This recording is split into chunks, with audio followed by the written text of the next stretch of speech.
You never know who they might let in the door. We found them in here. Figured we might as well put them to work. This is In the Building. Live from the Slackers Sports Bar Studios. Here's Rudy Jay and Mike Taylor. Take it away, boys. Fuck ones. Well. We're back again. Like we never left. This is like a different show. Like this is an extended edition of In the Building. It's like we should call this different. We should just call it Slackers. In the Slackers. In the Slackers? In the Slackers. I was a slacker as a kid. So when I first saw this bar, I thought that's a great name for a bar. There's a lot of I was a functioning slacker. I agree with that. Like I didn't fail. I passed my classes, not with A's. I only got good grades during soccer season because I knew I had to pass. Right. Like if not for sports, I don't know if I graduated. Like my dad didn't deal with no pass, no play. He could fuck off all he wanted to still play ball. It's great. Yeah. And you know, looking back on that, it's amazing there was ever a thing where you could fuck up all day in school and still play on the football team. Come on, man. You think sports is important in this state? There were some pissed off people back in the day. I wonder when no pass, no play passed. It was like 77? It was 80? Early, right around 80 is when they had no pass, no play. That was a big deal. No play. There was a lot of coaches pissed, Yeah. and a lot of slacker football players that didn't go to class, didn't give a shit. Went to school so they could play football. But here we are, man. We're at Slackers, our second episode of our Slackers Tour 2K24. Yeah. We're at the 281 and Thousand Oaks location. The studio home of In the Building is Slackers. Give me the double. But today, we are in their home. They are literally our studio today as we come to you from Slackers, Thousand Oaks, man. So if you happen to be watching this thing live, get your ass down here to Slackers and drink a beer with me and Rudy Jay. This is the best talk show host in South Texas. Although I'd put us up against just about anybody in the state, honest to God. We just got to let them know. Well, that's right. You know That's why we do things like this. This is part of the hustle. This is part of the guerrilla marketing campaign that we have to embark upon. And we're kicking ass. And we've got great sponsors. And Slackers is my boyfriend, Poor Vito. The contract they just signed. With I definitely appreciate the money and the time. Even if they dump us. They might dump us after this remote. No. It'll be a while. So we got 200 shows with them. Oh shit! And it's been like a month, something like that. I like it. Ish. You can see it. Look at that. So we pretty much. It looks nice. It looks nice and bluey and sexy. Yeah. Now I can see you. I can't see me. Should I smile for the whole 2 hours? Okay. Please do, Rudy. Those pearly whites look nice. Wow. Okay. Rudy's allowed to make those jokes. I am not allowed to make those jokes. I can make Mexican jokes and white people jokes. And I can make fun of the Middle East too. No one cares about them, right? In America, it's okay. No. Open season. Who gives a shit? Although if I do that, then no college kid will ever listen to us again. Why? They're uptight about the Palestinians. A lot of college kids are getting. I think a lot of them are getting bad raps. Like all these kids up at UT. First of all, like 80% of the people that have protested up at UT in the last 2 weeks don't even go there. They're just rando hippies in Austin that have nothing else better to do than to show up on a weekday and protest and violate laws. I support the thinking student who's protesting because the thinking student is not anti-Semitic. He's not pro-terror. He's just upset with the way the Israeli government military has handled the rebuttal to the terrorist attack in Israel. What's so hard to understand about that, you know? But like with everything, we argue and fight over everything. There's no listening, no compromise, no trying to put yourself in the other guy's shoes. How did we get up on this? Shit. Been drinking already, man. Yeah, you have Oh, it's a pet peeve of mine, right? Yeah, you had some deep thoughts earlier. What's that? You had some deep thoughts earlier in the show. I know. I mean, it's a pet peeve right now. Because if you protest the military campaign in Palestine, then you hate Jews, and that's not true. And if you support the Israelis and you support Jewish people and what they're trying to get done, Right. then somehow you're racist toward Palestinians, and that's bullshit. You know, my kids asked me, Daddy, whose side are you on? And What did you say? I told them none of them. Both of them are fucked up. The Israeli military has destroyed the handling of this whole thing. They're going to fucking cause a world war the way we're going. And oh, by the way, hey, Palestine, I feel terrible for the citizens that have been killed. Y'all are run by terrorists. It's unfortunate. So it's a quagmire, Holmes. It's unfortunate and way above our pay grade. Well, you remember that day we were out at Frank's like, I paid y'all to talk football. What the fuck you doing? Yeah, we're here. Thank you, Frank. Thanks to Slackers. Shout out to- It's a 200 show deal. We'll see if they retain us at the end of 200 shows. But we're trying to make it good. So here we go. Dude, it is a great scene out here, actually. Okay, It's already let's paint it, man. Well, I mean, if you look, you know, We got a good scene behind we're us. trying to give you the good scene, but this doesn't really do it justice because if you go outside, We pull our show up. yeah, you go outside, there's vendors and there's a long line for the crawfish. Yeah, it's awesome. It's a really good thing. They got much more room to work with here at the Thousand Oaks location. Yeah. A lot more room. Yeah. So there's good. I saw that the San Antonio Current has a setup out here. The Current is there. You should have went. Did you go over there and tell them who you were? They should No, know. I don't have beef with them anymore. Oh wait, I used to have beef with the San Antonio Current. what happened with you and the Current? I haven't heard this story. Are you serious? No, I'm serious. I've told so many. I can't remember which ones I told you. What happened? Okay, this was years and years ago. So they reached out to me. Hey man, we'd like to put you on the cover.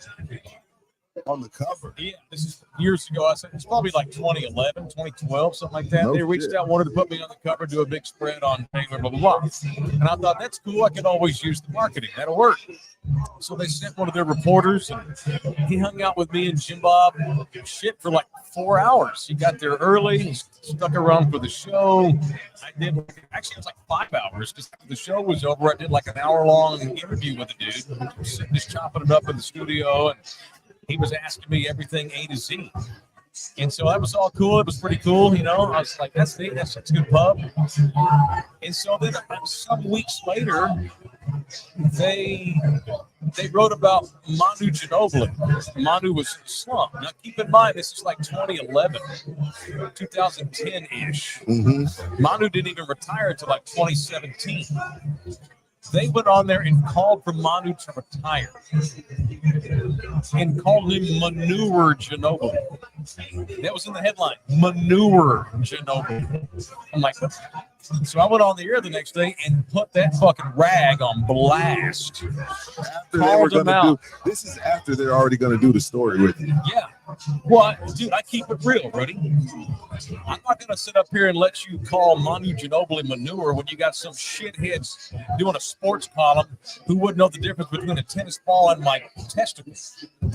You're going to cover sports and know what the fuck you're talking about. Don't call Manu manure. It didn't even matter if Manu was in a slump or needed to retire, which he still played 7 more seasons after that, by the way. It don't matter if he was on his last leg.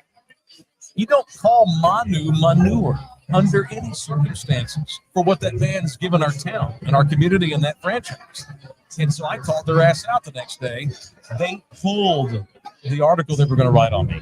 So I'm like, okay, that's how it rolls. Good. I dodged a bullet. I don't want to be in your fucking rag if you're going to get butt hurt because I criticized one column.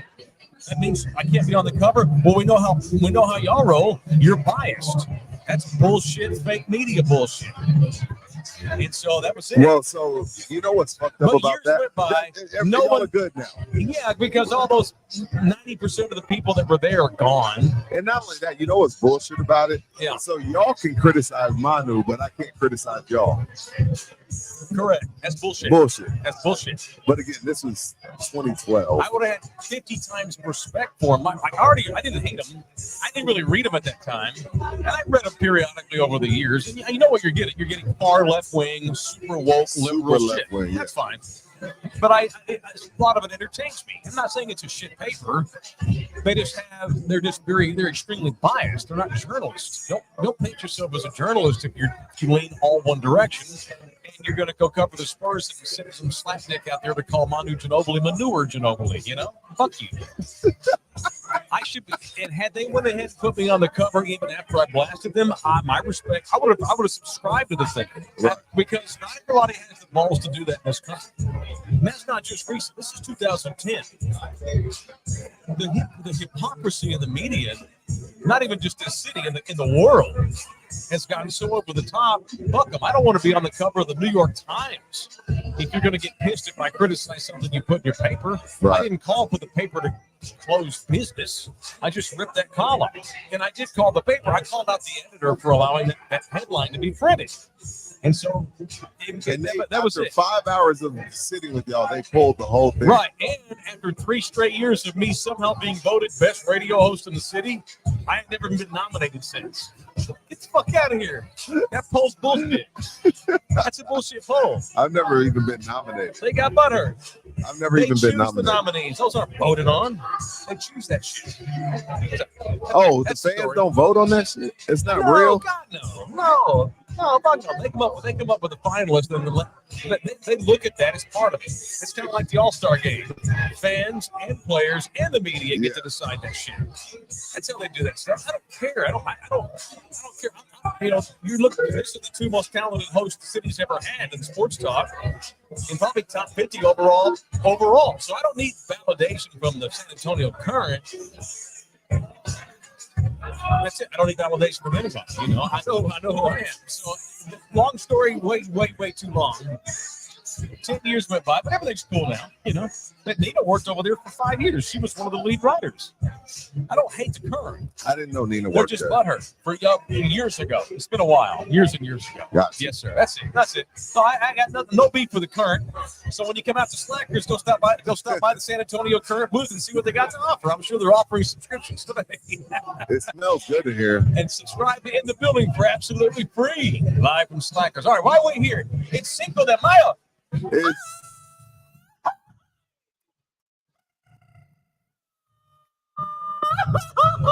Hey. Pretty good. Give me some. Cinco de Mayo. Give me some. That was pretty good. Thank you. So it's Damn Cinco de Mayo. good, That's why we're here. We're getting all serious here. Huh? Let's have some motherfucking fun. No, I ain't serious at all. Okay, my bad. I got. I'm gonna do it. I'm here. So anyway, we think about them Clippers. Oh wait, they're eliminated. Hey, so what's your group chat? So for those that don't know, Mike has a group chat with some Mavs fans, My family. his family, Yeah. and Kyrie Irving's playing out of his mind. Luka's playing out of his mind. What's your group chat looking like? It's been quiet. I don't know why. What do you mean it's been quiet? I thought Even after they eliminated the Clippers? You know what that tells me? They're worried about Oklahoma. Well, they ought to be, because they ought to be worried about Oklahoma.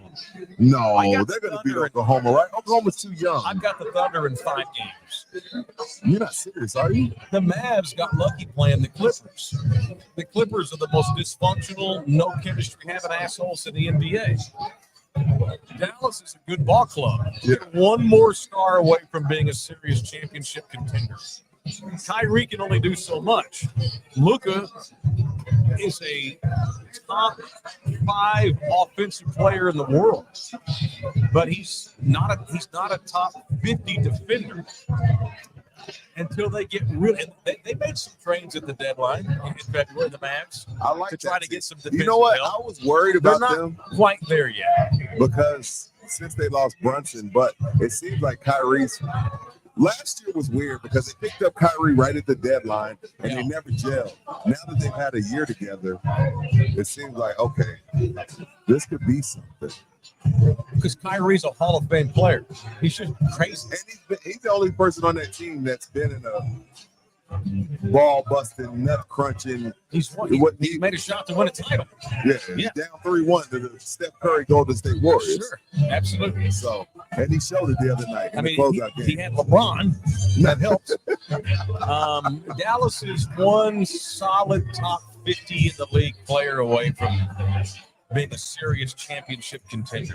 You think they need one more? You don't think they have enough of this team? No. They're going to lose in this next series. I don't know if they're going to lose with the Thunder. Only because the Thunder is so young. You keep saying that, and they just who'd they be in the first round? The fucking Pelicans. The Pelicans, yeah. Now the Thunder look good though, man. They're really talented. I like them. They're young, but they're good. I think they've got ballers. They've got dogs, as you like to say. Yeah, they have some dogs. Well, it's one thing to be young, but if you're a dog, you can overcome youth. You know, I fear rookies. Rookies make a lot of mistakes. True. You know, until you show to steal from Mike Taylor shows on Steven Jackson, until you can show that you can make love to pressure this time of the year, then you're not to be trusted. But Oklahoma beat. Yeah, you're right. They played New Orleans, but they still beat the tar out of them. Yeah. I just don't think Dallas is as good as they need to be yet. Right. Give me Oklahoma, and then whoever wins the Denver Minnesota series will beat Oklahoma. Yeah. Well, fuck all that. How was your weekend, man? Oh, what have you done? It's still going on. I know. It's kind of just starting. I'm planning on getting drunk here at Slackers and having some tacos when we get off here and hanging out with my buddies. We got shout outs here. We got Thunderdome in the house. We got some Thunderdome. We got a handful of Thunderdomers. I think my man dealer's right here here. too. My man. Yeah, we got Thunderdomers around. What's up, fellas? What's up, man? Hello, dear. Sports and shit. We're not talking. We're talking Rudy won't stop taking it back to basketball. We're trying to talk about other stuff. Fuck basketball. No, we got some Thunderdomers in here. We do? Yeah, this is great. I'm happy. I've had a great weekend. So yesterday, what did we do yesterday? I feel like I had a good day. It was a recovery day. Why, did you get fucked up Friday? No, I said that wrong. So I've been trying to work out more. But I'm 49 years old, so working out. Recovery day is real. Dude, you have to do it. It's a real thing. You got to have a rest day at our age. Correct. At my age, not like I'm 80, but at 49, you have to have recovery days where you don't do shit all day, but rest and chill. Right. Because if you do, it'll set back your games, bro. That's big. It'll mess up your games. You don't want to mess up your games. Your games, bro. So you don't mess up your games, and the quickest way to fuck up your games at my age is to ball out every day. Then you get too sore. Then you wind up not working out for a month. You don't want to have that. I do 3 days on, 1 day of chilling. 3-1, 3-1, 3-1. Try to do that. That's what I try to do. So yesterday we kept it pretty low key. We as low key as we could. We had the appearance yesterday at Texas Cheer Liquor. Got a little stoned out there, I ain't gonna lie. Sorry, AD. They were passing it around. What was it about? I'm kidding. We're kidding.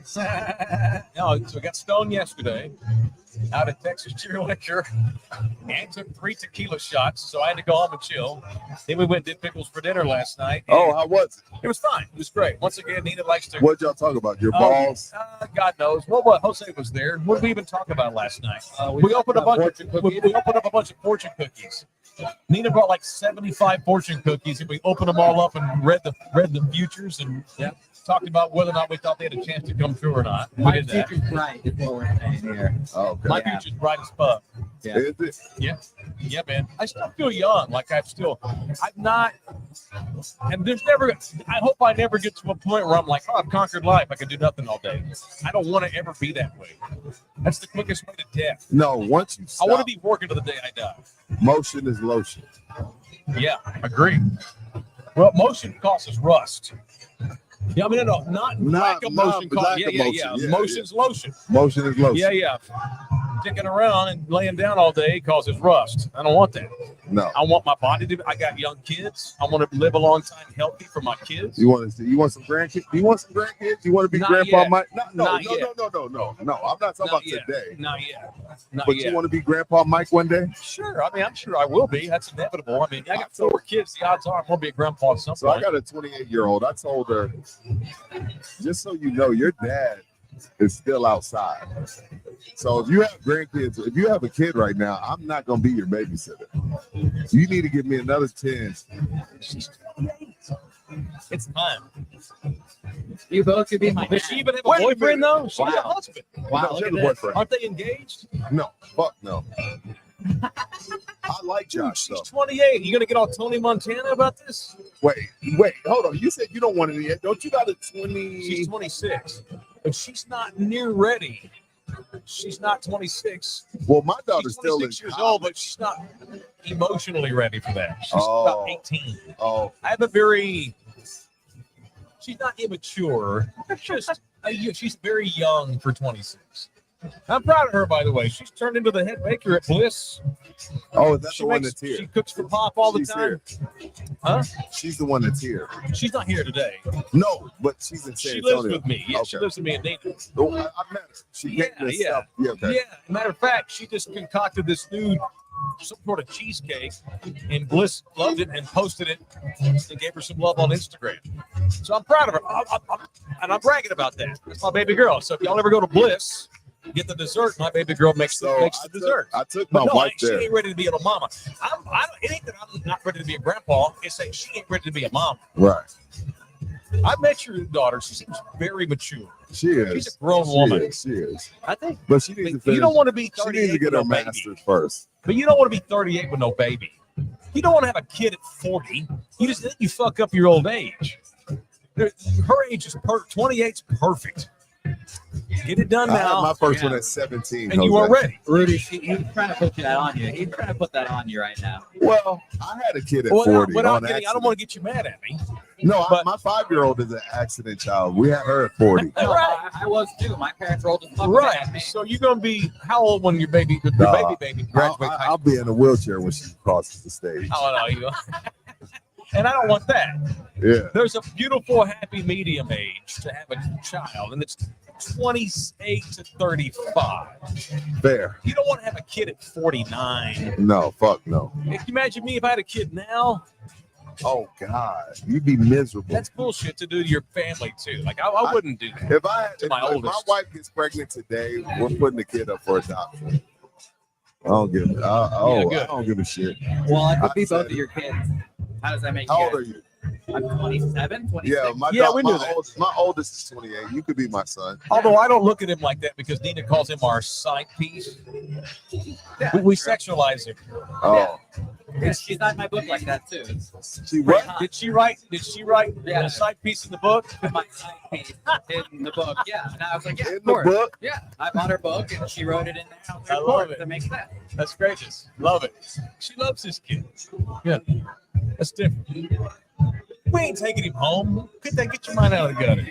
Well, you don't know that, Rudy. He ain't old enough yet. When He got Mike to be at gets least drunk, 35. Not only that, Jose, you can't handle Mike. I could no. No. Oh, you can't handle I Mike. can't. No, he and I are going to have sex.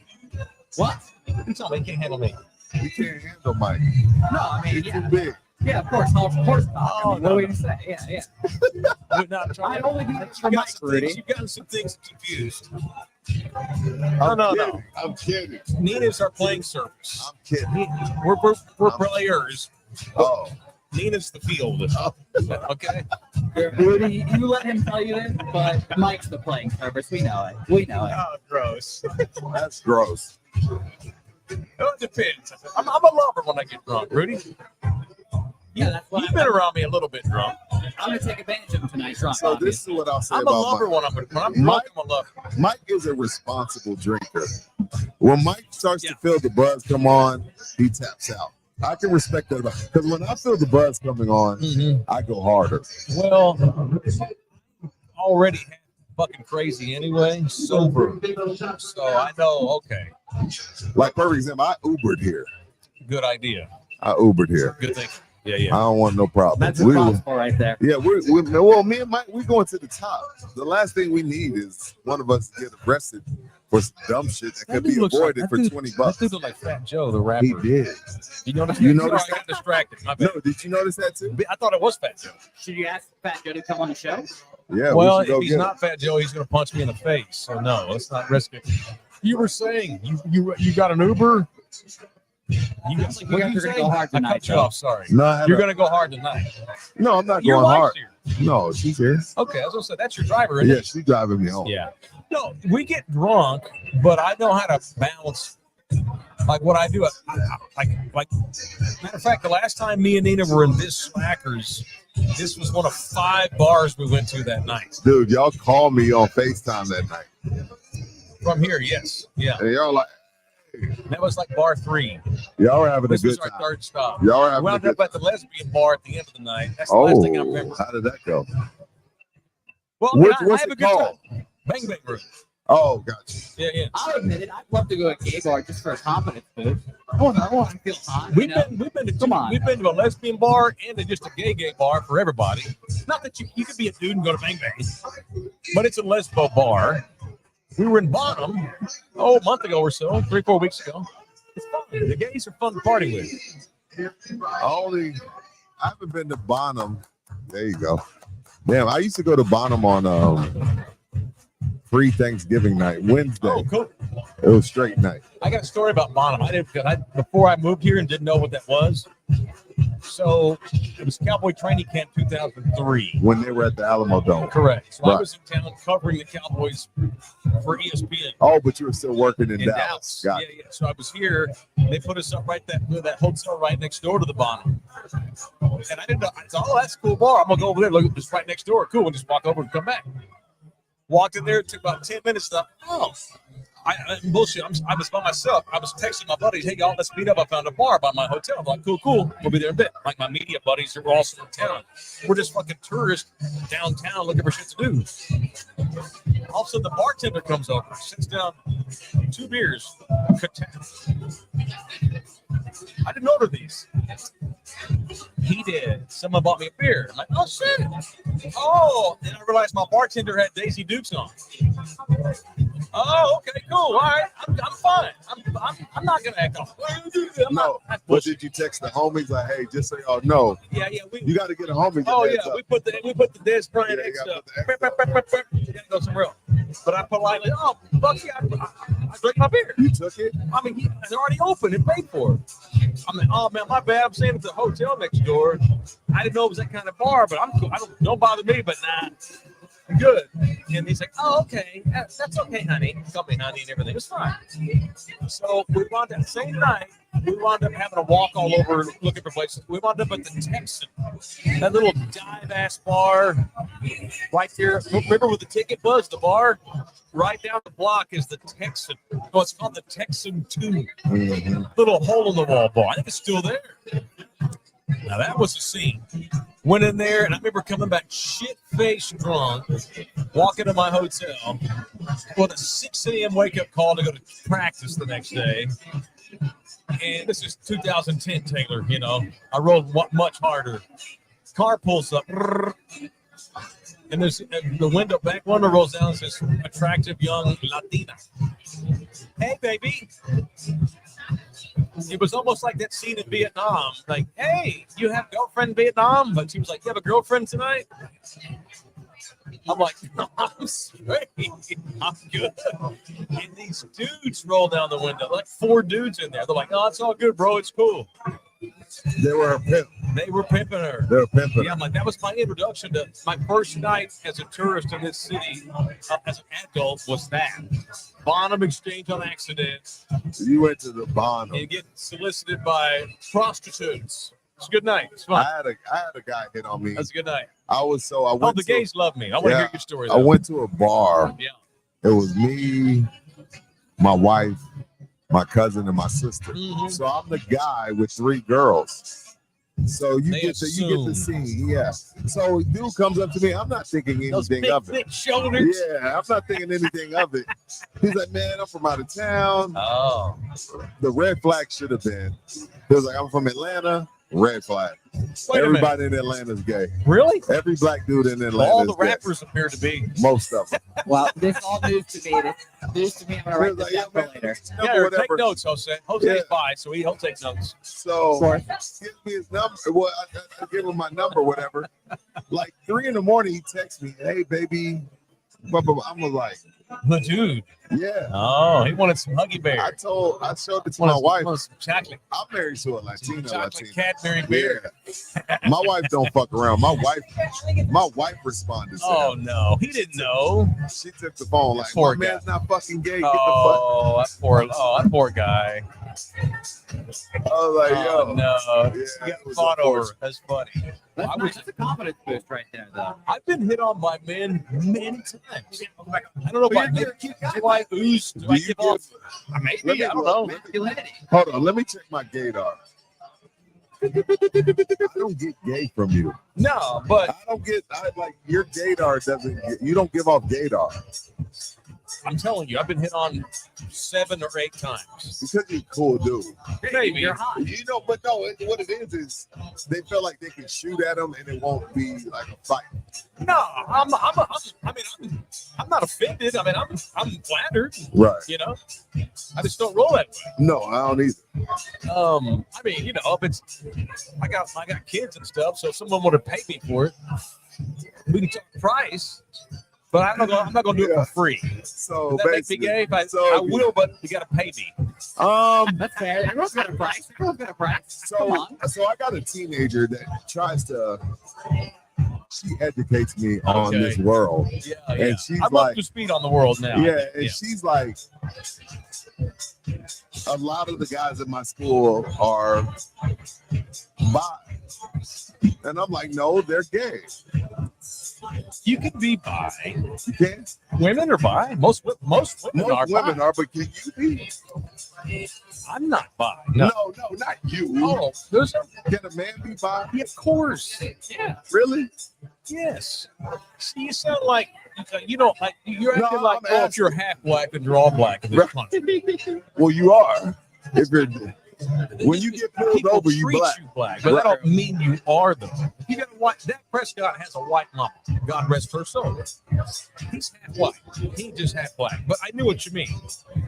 If you're half black, then the society just. So I see what you're saying, but as it pertains to bisexual men, I'm telling you, man, when we are grandpas in 20 years, this shit won't even be a thing. These kids don't give a shit. My If teenager you love the one you're with. does- That's how these My kids are teenager does not care. at all. They don't care about color. Nope. They don't care about gender. They don't care. They Nope. don't care who you sleep No, with. it's about connection. They're just all cool. Correct. Like people get like we all talk shit about the youth, but we can actually learn something from them in that realm. Oh, I've learned a lot. In that A lot. realm, we can learn a lot from. I have learned a lot. I've been scolded and I've been corrected, but I've also come back on my kids too. Hey, but wait a minute. And we've had some good conversations. It's Yeah. been actually some of the healthiest conversations I've had with my 2 oldest as a man. As people, grown folks, even though I'm their daddy, some of the most bonding discussions we've had is this topic. And like, here's what I think, here's what you think. Okay, we see each other's point of view and we find common ground. I think that's good. I was going to tell you the story. So I was in high school. I looked really young when I was in high school. I had a really young face. And I think older gay men loved younger me too. I don't get hit on as much. When I was in my 20s, that's when all that happened. I was probably 17 or 18. This is a little bit later than Mike Taylor Jr. second base. Probably my senior year. We're in Jack in the Box. It's lunch. It's school day. Me and my 3 buddies are in Jack in the Box. And I'm ordering, and there's this little old man, this older guy there. He's probably 50, right about my age now. Little squirrely looking guy, real short. He had a little t-shirt on. He had these Umbro shorts on. Remember the Umbros, the real short I had Umbros. jogging I shorts? was a soccer Umbros, player. baby. It was soccer shorts. Jabos hanging back. Tommy helped like a top man. Yeah, we dressed back in the day. Got the Umbros. Anyway, so he had these pink Umbros on. Clearly gay. Yeah. And he walks up and he's like, "Can I buy yours?" Yours what? My lunch. Oh, It's like a Tuesday. It's like 11:45 in the morning. I would have said yes. Well, I should have, but see, I didn't want. I could tell. You didn't want to lead them on. No. And so I'm like, no, I'm cool, man. I appreciate it though. Thank you, sir. Appreciate it. I'll take that number 1 Dr. Pepper. You go. Oh, So I'm standing there. So he orders, I order, he orders. We're standing there. We're waiting on our order. And I look over and he turns his ass to me. I ain't bullshitting you. He had no underwear on. Did some Umbros. He takes his You're Umbros lying. and pulls them up between his ass cheeks and looks at me and winks. Like, if I want to, I can have that. Yeah. Get the fuck out of What here, did man. you do? Even if I were gay, you're like 50 years old, bro. I fucking went ape shit. I'm like, did? nah, fuck you, dude. That's bullshit. And I walked up to the counter. I want the fucking manager. I said, that motherfucker right there, he just fucking showed me his ass. I want him out of here. And they threw his ass out. Yeah.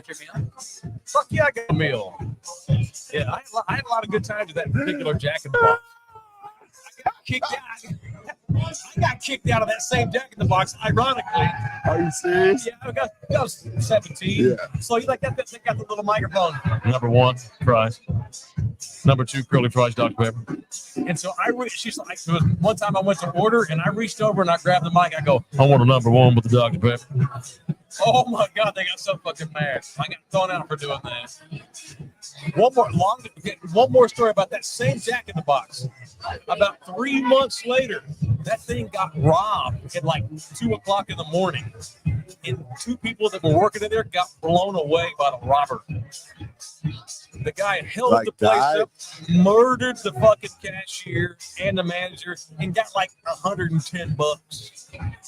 And didn't got caught like the next morning with like $100. Dumbass, we got gas in his car, and then went to his mama's house and went to sleep. And the next morning, 5-0. Stupid motherfucker. Murdered 2 people For over $100. $100. Yeah. Same Jack in the Box, yeah. Anyway, had a lot of good times in that Jack in the Box. I see. Shit. So the gays love me, Rudy. I see. They do. What do tell your wife to text me back? Uh-oh. Who's that? My teenager. Oh, okay. Your favorite- wife to text me. My favorite part about these shows, Don't get caught in the middle of your daughter and your woman, dude. Yeah. Dude, they're always that's no, beefing. that's no go. I mean, You They're don't all beefing. What? And if you like are priority, right? Okay, and I'm giving you unsolicited advice, not that you need it. No. If you do decide to take a side, for God's sake, side with your wife, I take my wife. So we used to have it out about that. do not get in the middle And of it. now I take my wife's side and then we argue about it later. You should reply, you mean your mother? Right. Yeah, if I see your mother, I'll talk to her. Tell your wife to text me. Woo! I'm protecting you because you're going to get in I trouble know. here. I'm like, what the fuck? You need to defend that lady called Anna who's had the babies for you. Yeah, she has. Don't get in trouble. Oh, I never You get in mean your trouble. mother? She's not my wife. She's your mother, Facts. young lady. Yeah, that's Latina mom too. She'll come for her. She'll come for that right there. See, I don't hear that. I don't get that. I've been told when I first started dating Nina, I was told by my boys, oh, dude, Nina's fucking dope. Just be careful. What do you mean? She's got that Latina hot blood. Wait till you see that real. When Nina gets But mad you for haven't real, done you'll nothing. see it. You haven't done nothing to bring it out. Well, I mean, has she gotten frustrated with me? Of course. We've been together 2 years. I mean, it's fucking me. I'm annoying half the time. Of course, she's gotten mad at me for stuff, but it's been less than 5 times. We've never had a huge fight. Never? No, and of course, at my age now, I mean, I've been divorced twice. I think I know how to argue with a woman. Finally, it took me 30 years. I know how to. I know how to. I know how to have a healthy argument with Dean. So it never goes crazy. So I don't know if it's just because I'm mostly white. And they do that to y'all Mexicanos. Right. This Latina I've been warned about. I haven't seen that. Knock on wood. I don't want that woman to ever get that mad at me. I've seen her mad at other people, but I have not had that yet, thank God. But I also think I'm like I said, I'm good at negotiating. There are some battles not worth fighting. There's a greater good I'll you give have you to this. consider. I'll give you this. You got way more patience than me. Thank you. Well, I don't want to ruin next month over today. You know what I mean? I need anger management classes. I get pissed. Y'all have some good ones. I get pissed easy. And Anything. well, you're surly. I like that. Well, about me you. and Anna, Now, yeah. we're buddies and we're coworkers. That's good for what we do. Well, what do you mean, like at the house? You get In impatient life. with the humans? with humans. Yeah, well, I'm just saying, I am probably more patient than you are. That's fair. You're way more That's- patient. And but I it didn't comes know- naturally. I'm like I want to be. It was a shock to me, to those that listen, that how calm and collected you are. Because if you listen to you on radio, I was like, oh, this dude will fucking rip you a new one if need be, which you will. Need be. Which you will. I'm not But afraid it of takes, that. but it takes, you're willing to, let's talk it out. And then if we get to that point, Yeah. you know what I mean? I try to be like President Obama. Obama was known as a patient but powerful man. Super patient. With the shit he dealt with, Yeah, super patient. but powerful, right? Super powerful. And would use that power and would get on folks and would fuck up your shit, but he was patient. He was tolerant. I don't want to ruin years over one disagreement today. Over one moment. I don't want to, you know what I mean? I've had 2 divorces. I've had some very good friends are no longer my friends, and that sucks. Same. Some of them I regret for sure, but such is life. I get it. Patience comes with age, wisdom. I think I'm getting not that you're 20-year-old, but that's one of the cool parts about my age, which is why I like being this age. I feel more like the older you get, the wiser you get, and the less shit you get. I'm not gonna fight with you. I'm just not gonna talk to you ever again. And I can easily cut folks off. That's it. I don't need to argue. I don't need to talk shit to you. I don't need to tell you what's about to happen. I just boom, gone. I don't ghost you, but I have a girlfriend. We have 6 kids between us. I have colleagues. I have a business. I don't have much capacity for much other bullshit outside of that. You know what I mean? So, and I'm not going to waste negative energy on folks who don't deserve it. 100%. Now, that being said, I may be a big asshole at home or something. Everybody, your kids all scared of you or what? What do you mean? Oh God, Daddy's home. No, I just Make sure all the dishes are washed. I just can't bite my tongue sometimes. That's Like, okay. you know what I mean? Like sometimes We can be good cop, bad cop. yeah, like sometimes In negotiations sometimes with I don't clients. sometimes I don't need to get upset. Sometimes I just like let shit roll off. Yeah, it's not healthy to always get worked up. Always. Even if you Drives my wife crazy. have a legitimate reason, Drives my wife it's crazy. bad for your health. It's bad for my health. It's bad for everybody. People aren't worth it. Fuck it. No. Yeah, man. If anything, I need to get more confrontational and not be so cool. That's probably I'm a little bit on the other side of you. I need to get a little more because of what we're doing and what we're trying to build. It wouldn't hurt. Understood. It wouldn't hurt to have confrontational Taylor here and there. Pick your battles. I appreciate that, and I respect you. That's why when you say it, it resonates with me. Pick your battles. Yeah, but then go up. But when you pick one, fight it. Stand on it. Yeah, for sure. Yeah, Sure. I'm principled. But I'm convicted. I guess. You know what, man? I guess since June, really, and getting into this game and being literally, it was Puma for a little while, but not long, and then on my own from June all the way to January, I just got into this groove. I was just in this. I've had this tunnel vision. I'm just trying to keep my head down, not wreck the car. Because I have so much else to worry about, and so some shit's gonna get. There's gonna be some shit that gets left out that I need now that I'm getting used to it. We've been together now 4 months. It's not been 4 months. I'm starting to find a different lane, so that's coming. But believe me, we're going places on this thing, So just a matter of when. That's all. For sure. Anyway, it's in the building, baby. We're Slackers, Styles, and Oaks. Look at this. It is Cinco de Mayo. We got so they don't get mad at us. This bar behind us is called Slackers. They're celebrating Cinco de Mayo. They started off today with 2,000 pounds of crawfish, which probably is down to about 1,000 pounds. If that.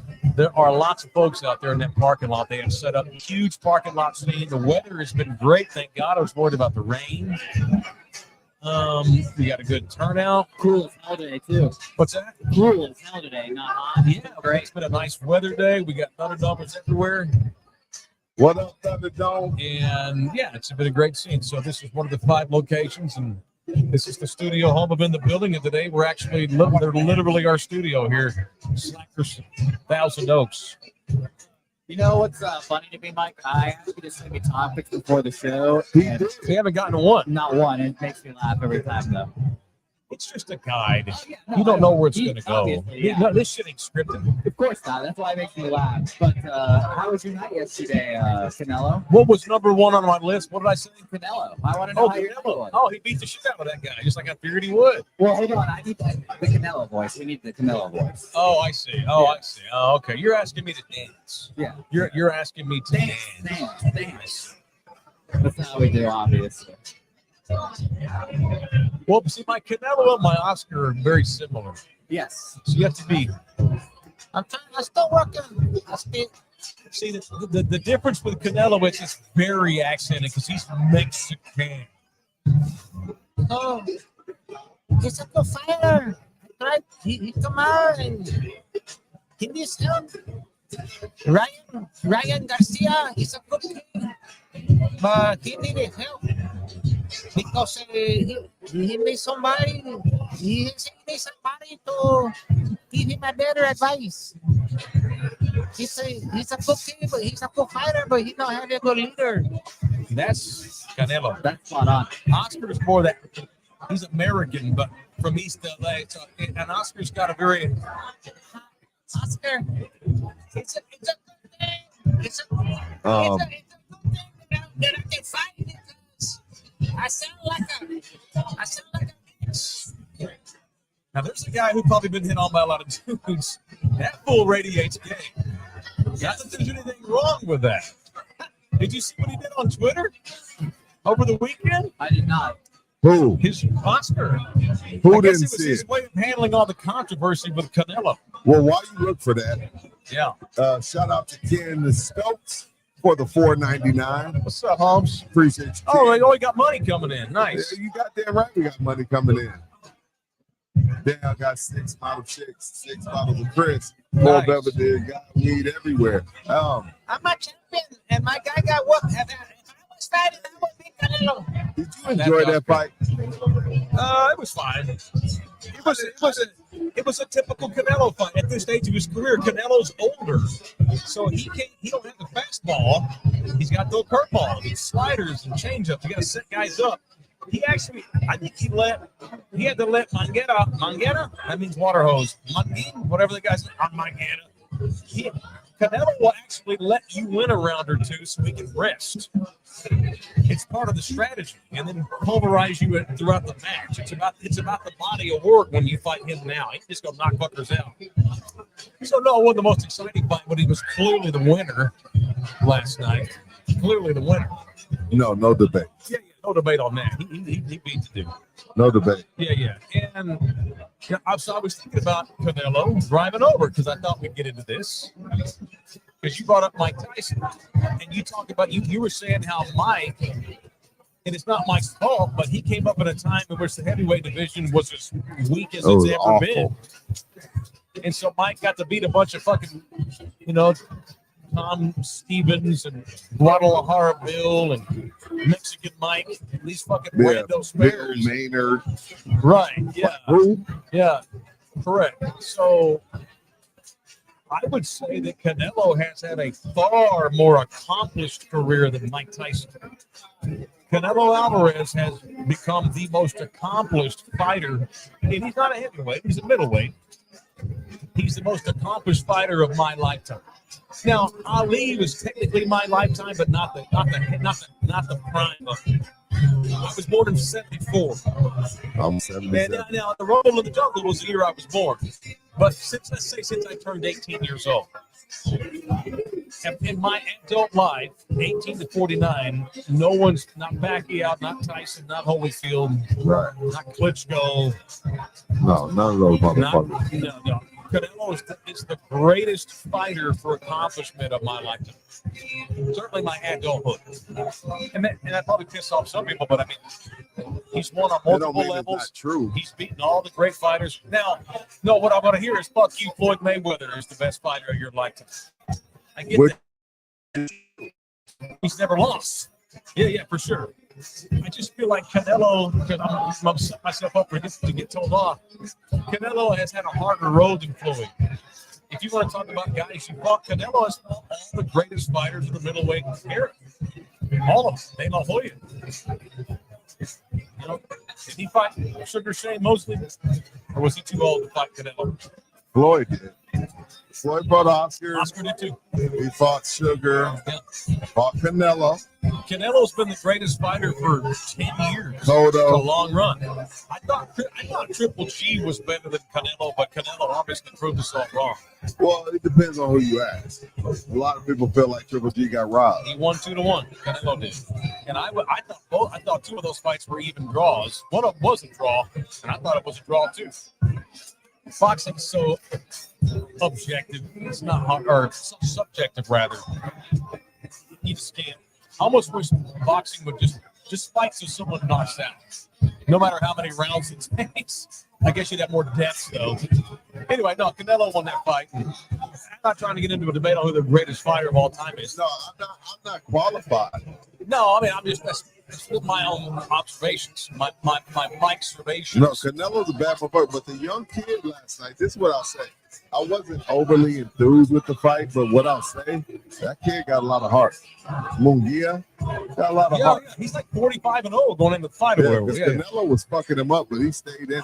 Yeah, he could fight. Yeah. Also had another thought on fighting since he put that in my head. So I told you I've tried to watch UFC before a couple of times. I tried too. And I've not really given it a fair shake. And for different reasons, I was like, nah, it's not for me. But I got to be honest. So, you know, one of my political leaders is the great Bill Maher. Okay. And Bill had Dana White on his podcast last week. It's about an hour and 20-minute long conversation of them just chopping it up, shooting the shit. And I really got a chance to hear Dana White just talk like a man for about an hour. Right. I got to tell you. I like Dana White. I like Dana White. I like Dana White. And I might just go ahead and give UFC another shot, admitting ignorance for sure, because Dana White just came off as a dude that I could be friends with. I like Dana White. Okay, I'm glad to hear you say that. The thing about it is, like, is he an asshole? Yes. But I like certain assholes. Like, I like Dana White. Yes, he's an asshole. Yes, he's brash. Yes, he tells you like it is. All right, so two things we both have in common already. Two things we have in common. What's up, Pat? Y'all beautiful, man. Thank Y'all you, some man. beautiful people, man. I'm not gonna lie. Thank you, man. Thank you. There's a beautiful motherfucker right here. You think you'd ever seen this day? I don't know, man. I was like, we always come here. We always come. You know the motherfuckers. Yeah, always. That's the beauty of live Oh, it's all podcast. good. That's the captain right there. That's the guy we were with when we called you that night from this bar. He looks like he knows better. Yeah, That's he El Capitan. looks like he's the guy that knows some things. We get along with everybody on in the building. We fit in all rooms. That's true. That's just true. We just do. And I learned that about myself as a young age. And I had to come to grips with that in my 20s. I'm like, wow, I get along with everybody. And that means everybody.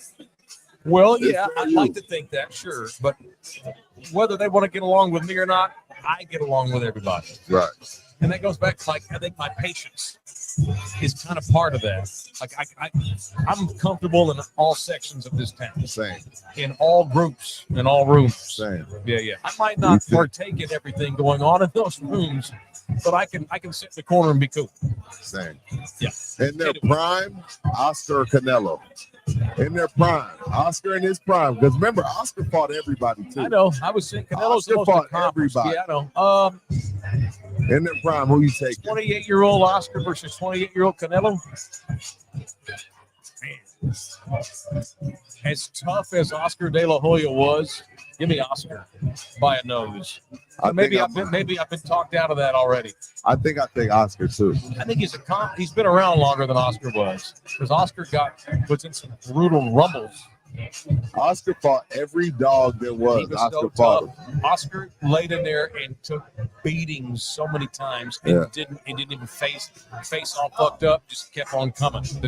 He's probably one of the toughest fighters, if not the toughest fight I've ever seen, was Oscar De La Hoya, which is why it's so disappointing that he's turned into the colossal D-bag that he is now, which is unfortunate, but fame and fortune, it is what it is. Right. Addiction, shit like that. He's got lots of demons and shit. Whatever, it is what it is. All right, I got to call some bullshit on some people. I'm listening. All right, so you and I did a segment. We mentioned the podcast that CJ Stroud was on with Micah Parsons the other day, and Micah came off looking like a punk when CJ Stroud out-taught Micah in a they got into a debate for a whole week. They got into a debate on what division was tougher, the AFC South or the NFC East. Right. And CJ was like, dude, you're fucking delusional. It ain't even close. Our division's tougher. No, I take it back. CJ wasn't arguing North. the North, yeah. The Browns, the Ravens, Steelers, yeah. Bengals. And yeah, CJ was arguing over the AFC North. And so we're like, whoa, look at that. Micah and CJ got a little beef going. And that looks kind of personal. Hey, man, how you doing, brother? Good to see you, man. Bro, you remember, bro. Yeah, that looked kind of personal. Oh, by the way, not only do they have crawfish, El Regio tacos. They're here every day. And they got to do it out in the parking lot, making fajitas. So, did you see Micah and CJ at the Japan League baseball game? Where they were doing the sumo? I didn't see that. Okay, I heard about it. They threw the first pitch out of the baseball game. Okay, go ahead. Okay, so timeout. I didn't see this shit. I thought that they had like a heated personal debate, didn't like each other, happened to wind up in the same room. They're boys. They're homies. So if you wind up on a podcast, then you wind up, it wasn't like you wound up in, Oklahoma at a charity golf tournament. They both wound up going to Tokyo. Right. They showed up in the same uniform at a Japan League game and threw the first pitch out. Okay, they're not having beef. They're boys. That's as fake a beef as the Drake Lamar beef. It's all bullshit. It's all for marketing, which is fine. Which is great. It's bullshit. Yes, which is great. It's fine. That's fine. Think it's bullshit. I like it. No, I like CJ and I like Micah because he's got a star on his helmet. And even though I've been critical of Micah a lot because I keep it real, and I'm a fan of Micah Parsons. He's a Celtic, he's good. I wanted to get over that next time, along with this entire organization. But he and CJ being boys is cool for me. How do you not like CJ? Yeah, it's pretty cool. I love CJ. So it's a bromance I'm seeing. That ain't no fucking beef. That's a bromance. And they give each other shit. That's part of their friendship. That's funny. I like it. That's it. Just gonna call bullshit on All that. right. That's it. Michael Parsons also bounced his first pitch, by the way. What's that? But He bounced his first pitch. Micah, yeah, he was in the dirt. in there, yeah. He was in the dirt. Well, he's not a thrower. No. CJ throws balls for a living. And they both looked awkward doing it, too. Yeah, but he still has CJ enough what? arm. He got enough arm to get it there. Yeah, CJ does what for a living? throw balls. He throws balls Yeah. for a living. Okay. Yeah. Rudy trying to go back to the free. Did you fight this on? No, We'll we'll wait for the eat break. on the break. Wait for the break, wait all for the break. By the way, I was going to ask you because, I've got ADHD, Me too. and it's hard for me to do remotes when I'm in places This like is this. a lot of shit going on. Oh, right? right. Well, have you ever paid attention to any kind of car racing in your life? No. I think you'd like Formula One. I do. So today's races go on one of the TVs here. Actually, a couple of them. And I'm gonna profile you. You ready? All right. I'm gonna label you. You think I like Lewis Hamilton? No. What do you think? What are you gonna say? What are you gonna say, Mike? Tell me. Because you're a cool guy. Oh, Lewis is a douche. No. Formula One is for cool people. I like that. The crowds, the cities in which they have their races, the venues, the businesses that sponsor the circuit. I mean, no, I like NASCAR. Okay, y'all don't get pissed, rednecks. You know, I love y'all. But it ain't like going to Talladega and seeing Denny Hamlin, at Talladega. Formula One is a global sport for Talladega. You might see Nick Saban. You see the governor of Alabama. There's some rich people there. Don't get me wrong. But Formula One, they have races in like fucking Monaco with sheiks and like tech billionaires. Women that were made in a lab. Because you're a cool dude and you like to dress well and you like the finer things in life. Like at Talladega, we're drinking Bud Light. Oh, well, hang on. Well, maybe not Bud Light, but Coors Light. Formula One, we're drinking whiskey, high-end whiskey being shipped. We're drinking Japanese top shelf whiskey, or we're drinking the finest vodka or the finest wines in the world. We're shipping barrels in from Bordeaux for the race in Nice, for the race in Abu Dhabi, or even the races in Austin. Yeah, I think Rudy would like Formula One because of how. And you saw the studio that me and Ernie and Cleto did 3 cents in the car place. It's a high tone. Oh, you're talking about Prestige. Prestige Motorsports. Formula One is a high tone endeavor. I think I would like it too. I think you'd dig the shit out of it. If we got tickets, like a hookup at Coda for the next Austin race, we get like a hookup, get to sit in the suite, get all dressed up, bring our girls, and they're bringing you fucking $40 bottles of whiskey. I mean, $40 pours. And we're watching billionaires race.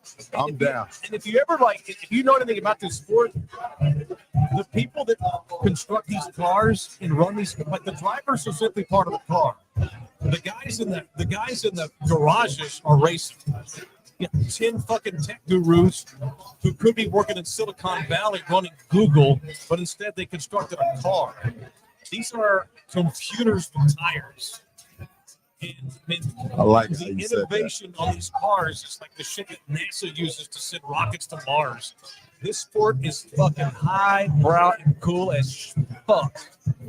You're smoking the best cigars, drinking the best whiskey in the best cities in the world. Monaco and shit. Abu Dhabi. He'd like to drive Azerbaijan. I've seen some of the most high-end cars I've ever seen in my life in Monaco. Like there's this Instagram page called Monaco. What the fuck do they do in Monaco? These fans don't drive to the circuit; they fly in. Yeah, they have the yacht. The one in Monaco, all the billionaires that go to the race, the fans, they show up in their yachts and park them out in the harbor and then get choppered into the arena.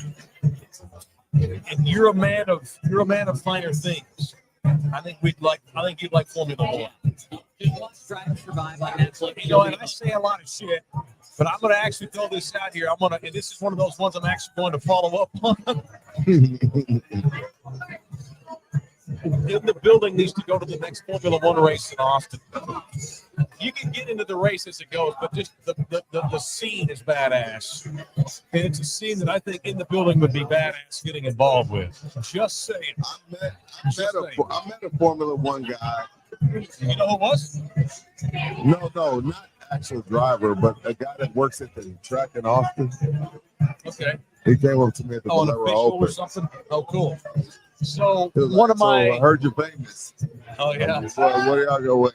Y'all want to come up? I was like, yeah, but not for free. But we want to come up. One of my Circuit America. Is that what it's called? Yeah, Circuit of the Americas. Yeah. And like this year for the race, which we need to try to go. They don't bring in like, oh, we got Much Mouth there playing songs. They're going to bring in like fucking Sting. Sting, Yeah. fucking The Weeknd, Yeah. somebody. It's mad. Elton They are, John. yeah. Yeah. They fly in like it's insane. You see sheiks with their fucking robes sitting in the suites with sunglasses on. They got like binoculars that just not even on the public market. You can't even get watching the race and shit. It's a scene, man, and we should try to go to the Austin race this year. So one of my former neighbors up in Austin, his I'm little down. girl was buddies with my twins when we were in Austin. Okay. He co-founded he was from Paris. He's one of the designers of Coda. He helped design the thing. And I think I still may have his email somewhere. So I'm going to work on getting us into if I can get us a hookup, you and Anna should go up with me and Nina for that weekend. It'd be great. It'd be awesome. Anyway, Let's do it. yeah, cool. I didn't think I need much convincing. It's just a cool scene, I'm man. down. Yeah, it's a cool scene. 1,000%. All right, we're at Slackers. We're Again, we Slackers, get along with baby. everybody.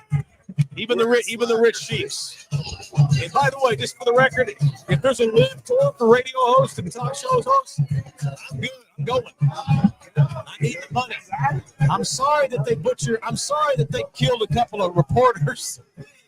If there's a live tour for hosts and they want us to go hang out, I'm going. we're going.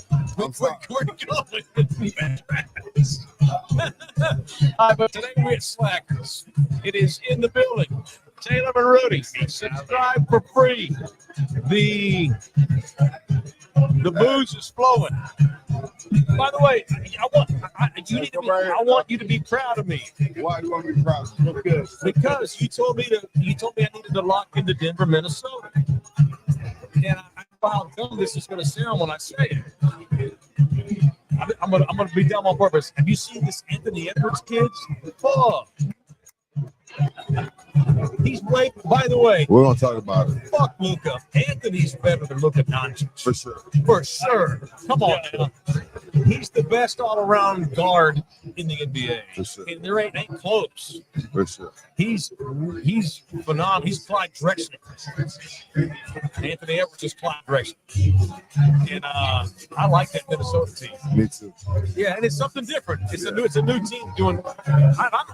The Kings are good. The Timberwolves are good now. It's good to see some new blood. The Lakers have turned into the fucking Cowboys. I don't know what that bullshit. And so I'm rooting, and Denver's hard not to like because it's got good ass, badass players. So yeah, that's gonna be a great series. And whoever wins that series is gonna beat the shit out of who wins down with Oklahoma, and probably win the title. Unless Boston finds a way to win the title, which my dad would be happy. My dad likes the Celtics. So anyway, no, I watched a lot of ball last night. Me too. And it's the first time I've watched Edwards extendedly. Yeah. Yeah, he's the best guard in the world. Period. Yeah. This is Mr. Fit. Mr. Fit. Yes. How you doing, Mr. Fit. Fit? Meet you, man. Fifth the Fit. Yes, Fit. FIT. Good to meet you, man. Good to meet you. Well, good to meet you, brother. Good to meet you, Well, man. I know you. I know. Yeah, we know each other. Nice to He's meet you. four shots in. Good to see you. Good to see you. Well, man, you do the good Thank work, you, man. man. Thank We you, love what brother. y'all do, man. Thanks a lot, man. Appreciate you, brother. Thank you, man. Thank you, dude. Thank you. Cool. What we doing? I don't know. I got a run sheet. You want to take a break? Yeah, let's take a quick break. I feel like you need I a got break. pissed. You need water. I just need to pee. No, I just need to pee. I'm fine. I just All need right, to pee. Jose, we're going to take a 10-minute timeout. So when we get back, though, What we talking about? Let's I talk about got- Anthony Edwards. I got an exciting story about sex with a trophy. What?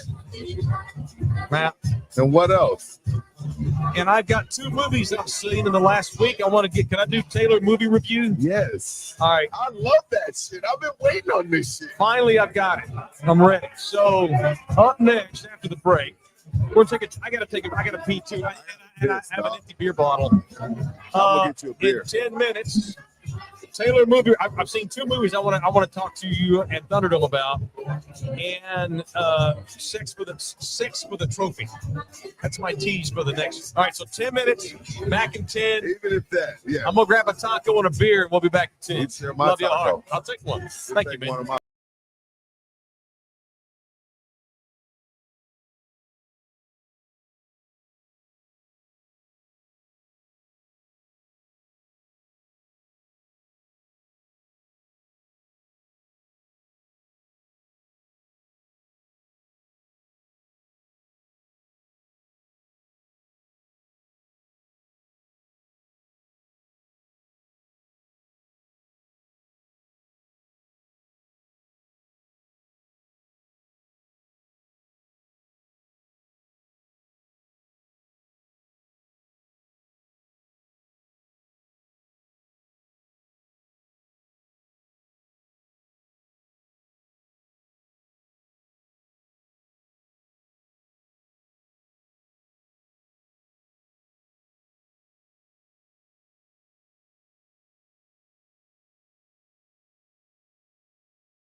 All right, man. It is part 2 of our kick-ass Cinco de Mayo celebration. Yo, I'm upset that my grito can't fuck with your grito. I'm a half-breed, Holmes. I was around messing people up from day one. You know?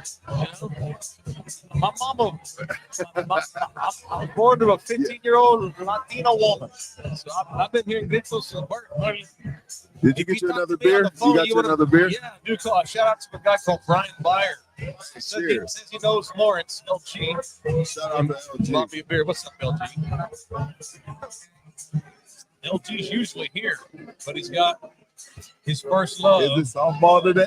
Softball, baseball, some ball, some bullshit, some ball bullshit at UTSA. So he's missing out on this fun we're having here at Slackers, 281 in Thousand Oaks. It is one of the really cool locations that they have. They got 5 in town. I love this one a lot. It's so nice and open. It's very open. They got the big garage doors they can post up, lets the sun in. We got lucky with the weather, which has been great. We could have been outside. We made the best decision. You think so? Well, because I wasn't sure about the rain. We made the safe decision to put us inside. Hindsight, yeah, it would have worked out fine. Yeah. Hindsight 2020. Yeah, you know.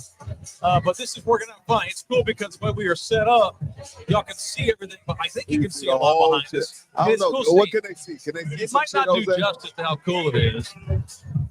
You know, I could connect on my phone and I could walk around the crowd. Let's do it. Can we do that? Yeah. I can do that. He sent us a StreamYard. Can you do it? All right. Will you ask people questions? I'm going to feed you questions in your ear. Yeah. All right. Cool. All right. Let's do that. How am I going to know when you're ready? Oh, here. All right. Cool. So, we're going to send Jose out to the crowd. Slackers Thousand Oaks. So this is the cool thing about this event. Yes, it's a crawfish event, but they got their full food truck open. We just had fajita. It was great. Great. Fantastic. This must have been cooked outside. Yeah, because they had a guy cooking outside too. Yeah. That tasted like it's off the grill. So good. Yeah, really.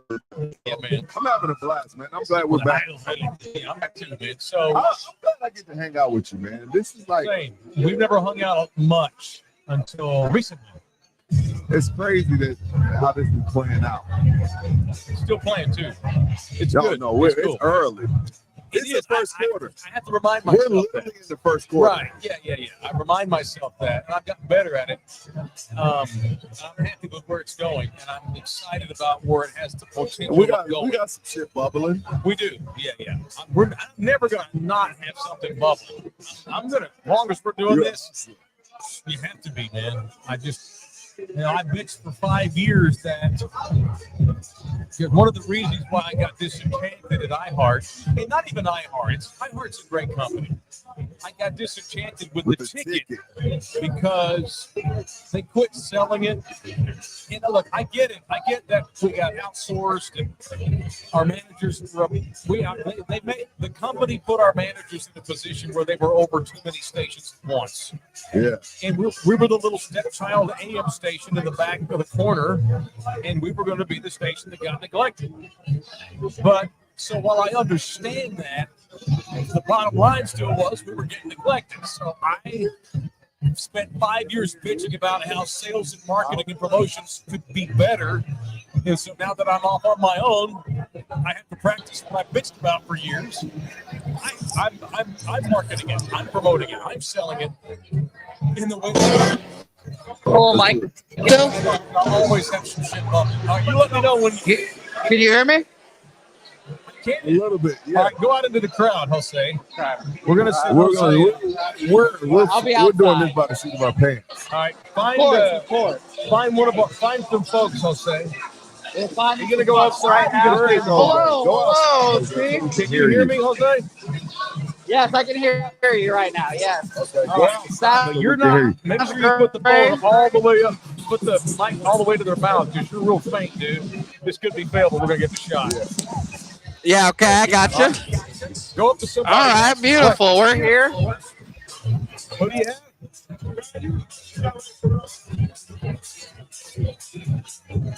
Who do you have, dude? Oh, this may be failed, Rudy. This may be failed. There we go. Now I hear you guys now. Hello. It's nice to see you guys again. Make sure you talk Yes. way All into that. right. I'm outside officially. Okay, cool. How are we? Can you guys hear me all right? A little bit. Well, this isn't. Okay. Well, this is indeed by the seat of our pants. So it's nice to see everyone. What do you want me to ask, Mikey? Find someone. Oh, you got Mikey, the owner? No, I'm talking to you, Mike. I thought you found the owner. No. I'm asking what you want me to ask him. All right, well, here me pull the show up. Yeah. Look, there's a full crowd of people.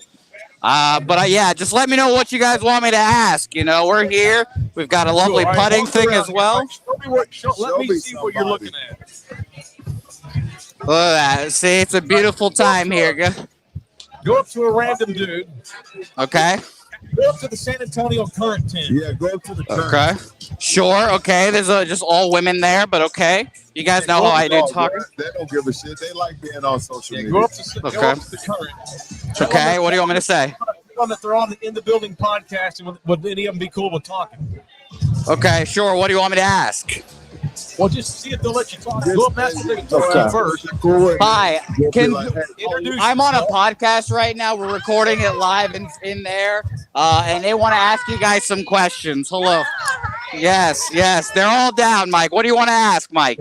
Want to make sure you put the mic so that we can hear her. Ask her if they've ever heard of Rudy Jay or Mike Taylor. I was told to ask you if you've ever heard of Rudy Jay or Mike Taylor. Mike Taylor, absolutely. Okay, Mike, they've heard of you all the time. That was a very convincing answer, and it wasn't a lie.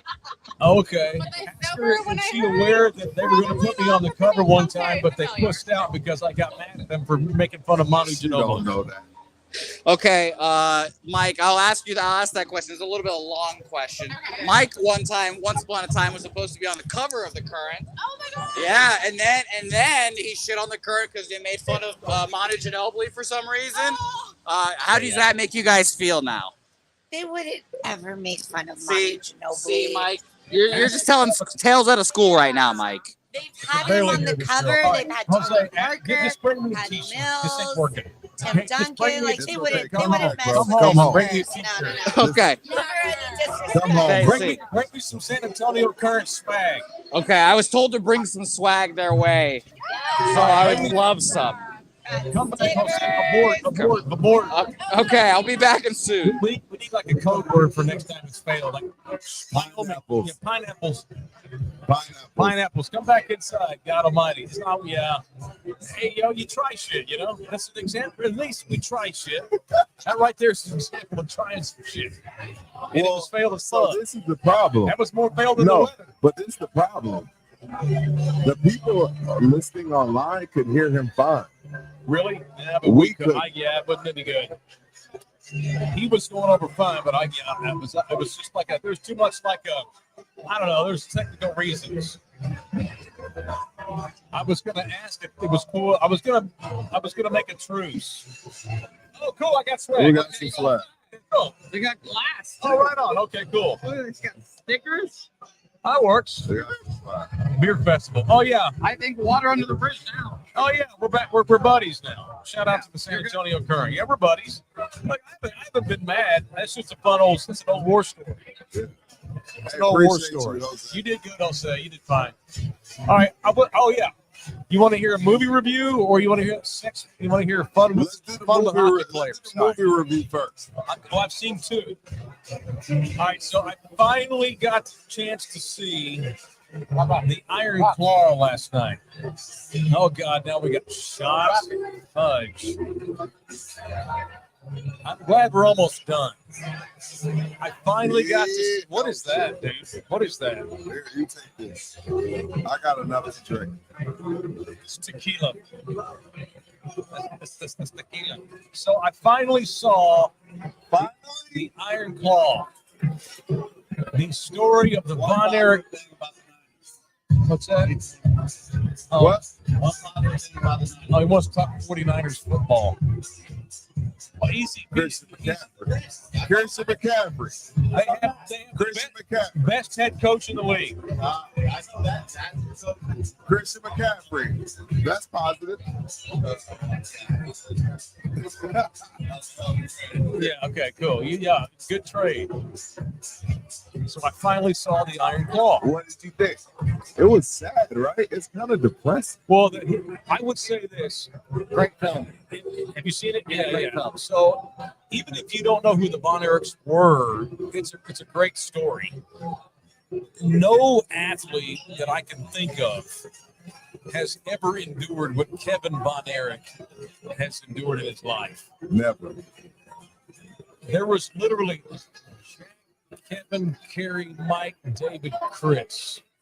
6 brothers. Can you imagine? Do you have any siblings?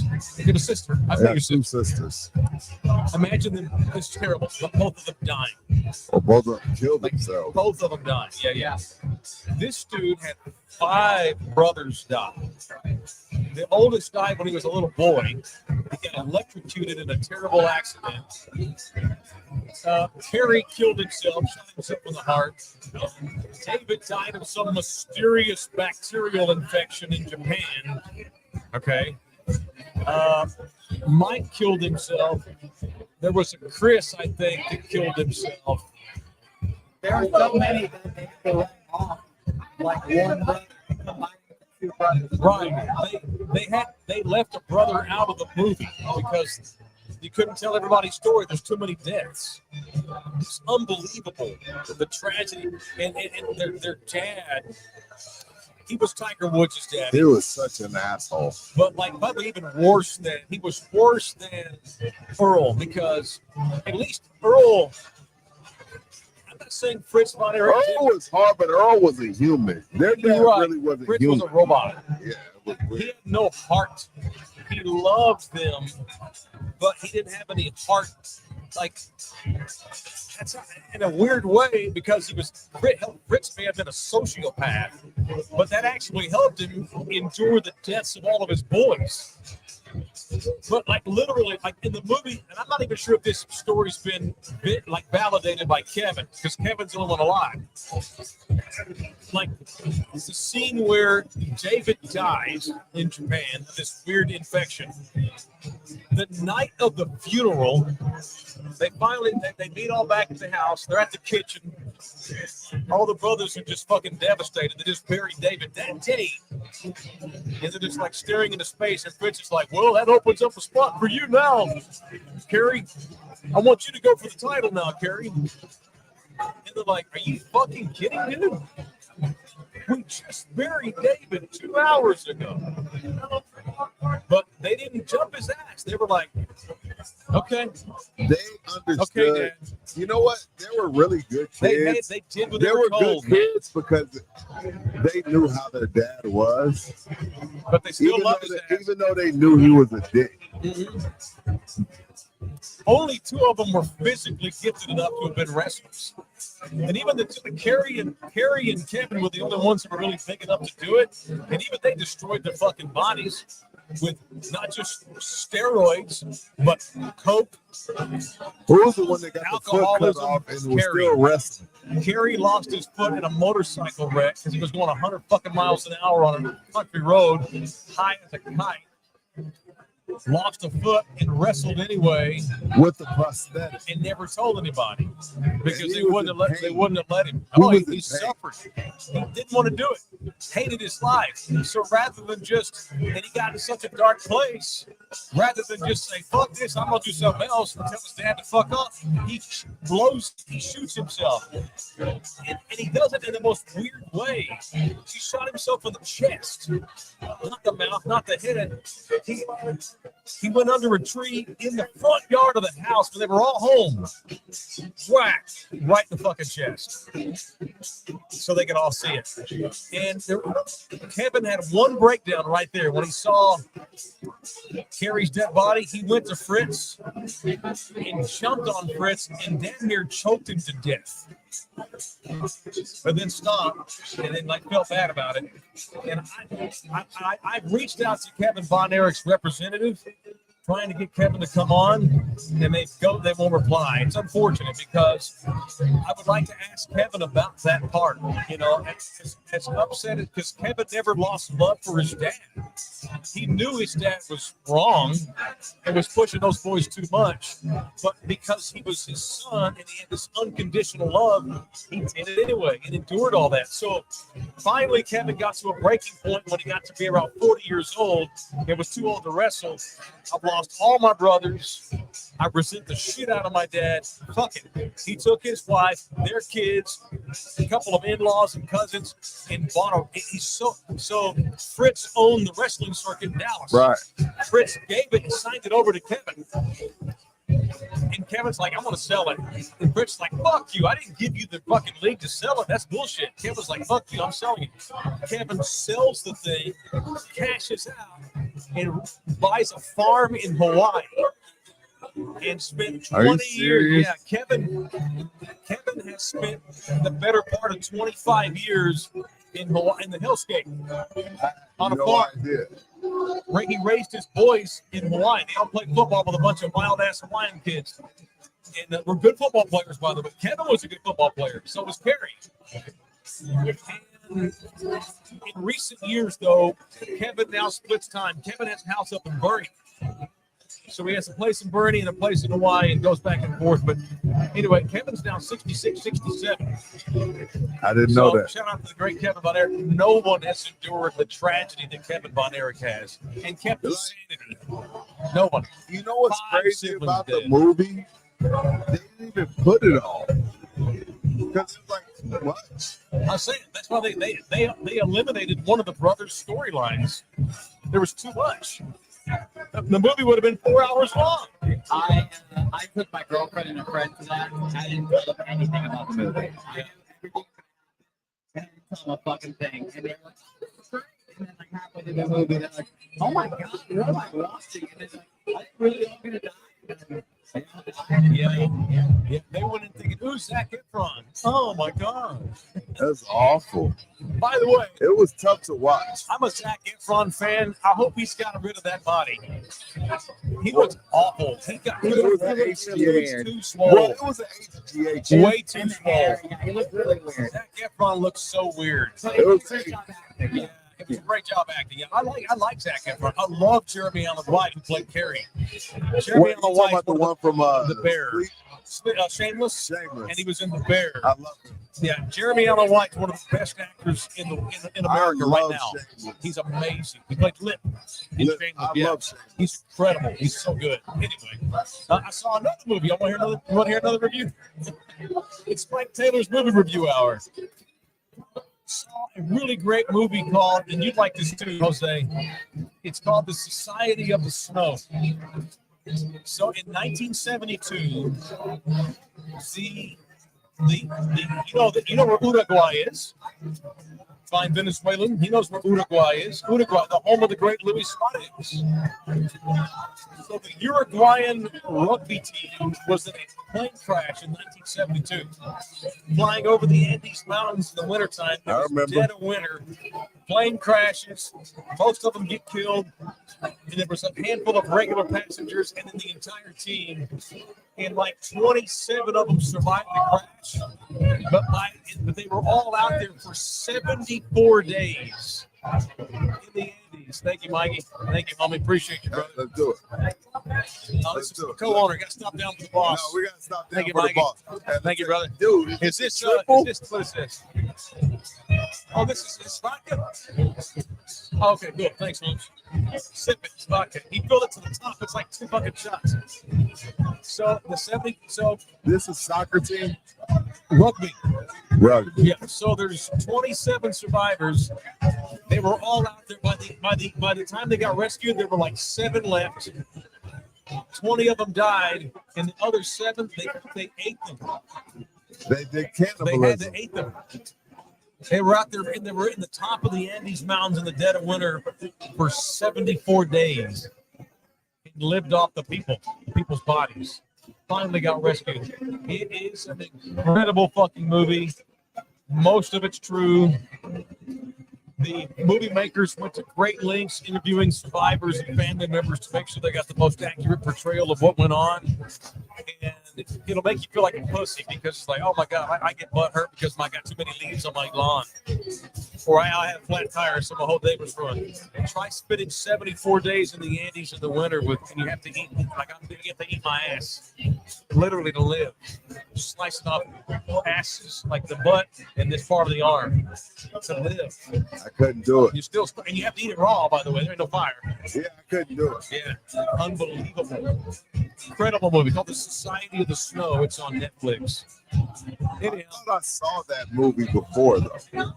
It's great. Not that. Did you see We Are Marshall? It's the same thing. Yeah. That was a good movie about the 1972 I plane love crash We Are Marshall Marshall. football. Matthew McConaughey played the coach. They hired him. He had literally no team. What's the other one? Where they crashed on the plane they were eating to? I think the soccer movie, it's called like Firefly or something like that. I But it was a about. soccer team. I haven't seen that. It's like this girl soccer team, like a youth team. But it wasn't 74 days. Oh, it's just 74? vodka and club soda. It's not bad. 74 days in the mountains in the winter That's 3.5 months. with no fire, no real nothing, no For toilet, that shit, no toothbrush. And they basically they lived off what was like all the people that were on the plane, like all their luggage got scattered, and so whatever was in the luggage is what they used to fucking live with. They wound up turning a piece of a plane into like a cave. There was an avalanche at one scene, and it like came in on top of the wreckage and buried them inside the plane. But they were able to dig holes. And they actually were able to turn the plane into a cave, an underground cave. Oh. And that actually kind of helped save their lives. Well, the 7 that lived, 20 of them died. I'll watch this and I'll give you my review next time. It was a great movie. So good. I would say I like The Iron Claw. The Society of the Snow is better. It was a great fucking movie. So anyway, it's good. What's up? What else, man? Okay, let's go tell some. Okay, I am excited about. There's a game 7 tonight that I'm hyped for. Your Dallas Stars. Oh, I didn't know you were talking hockey. Stars I thought tonight. you were talking Magic Cavs. That's already over. Yeah, I know, but Who won? it's Orlando. not over. Yeah, it is. Yeah, Orlando won, I believe. Orlando won. Paulo Banquero. He's not Mexican. Don't forget, we needed to punch some people because I've been hitting a punch for a couple days now. Oh, okay. We'll get some punches. No. So tonight's game 7, Stars in Vegas. Cleveland won. No shit. Oh, never mind. Fuck you, Paulo. Good. I take it back.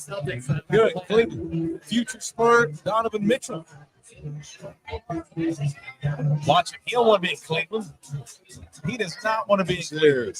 Cheers, Holmes. What are you drinking? Salud. I have rum and coke. Since everything seems to be moving smoothly, I can actually Rum back and for Coke. That's how I know you're below 30. So, anyway, game 7, Stars and Golden Knights. Got a good story for you. I can't give names. So, over 20 years I'm ago, listening. 25 years ago, the Stars won the Cup, 1999. They won the 99. Stanley I Cup. remember. And so everybody gets a turn with the cup when you win the cup. Every player spends the offseason getting one full day with the cup. You can do whatever you want with it. You can put it on your shelf. You can parade it around your city. So the band Pantera, who a lot of our listeners love, Cowboys from Hell, Dallas's own Pantera, they were all Stars season ticket holders in those days. They even came up with the Stars intro song that they still play to this day. When the Stars take the ice, they play a Pantera song. It's so fucking badass. So anyway, in 1999, I'm not going to say the name because I'll get my ass chewed out. One member of the Dallas Stars decided to take their cup and hang out with it at Benny Paul's house, who was with Pantera. I don't know all the details, but the cup got dropped. Oh, damn. Yeah, sit down. I want some sausage. I want sausage. I want sausage. Bring more sausage. Sure. Oh, my God. So dead right now. Oh, damn, that's good.